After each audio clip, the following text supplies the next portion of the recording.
அதிகாரம் 7 மக்கட்பேறு. தம்பொருள் என்ப தம் மக்கள் அவர் பொருள் தம் தம் வினையான் வரும். வணக்கம். திருக்குறள் அதிகாரம் 7 மக்கட்பேறு. நல்ல மக்களை, அதாவது நல்ல குழந்தைகளை பெற்று அந்த குழந்தைகளை சான்றோராக வளர்க்க வேண்டிய பெற்றோரின் கடமைகளையும் அந்த பிள்ளைகளின் கடமைகளையும் பற்றி விளக்குவது திருக்குறளின் மக்கட்பேறு அதிகாரம் ஆகும். இன்றைய திருக்குறள் 63. தம் பொருள் என்ப தம் மக்கள் அவர் பொருள் தம் தம் வினையான் வரும். பொருள்: பெற்றோருக்கு சிறந்த செல்வம் என்பது அவர் தம் பிள்ளைகளே.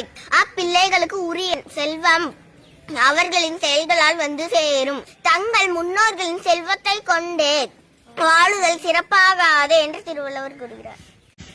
இன்றைய திருக்குறள் 63. தம் பொருள் என்ப தம் மக்கள் அவர் பொருள் தம் தம் வினையான் வரும். பொருள்: பெற்றோருக்கு சிறந்த செல்வம் அவர் தம் பிள்ளைகளே.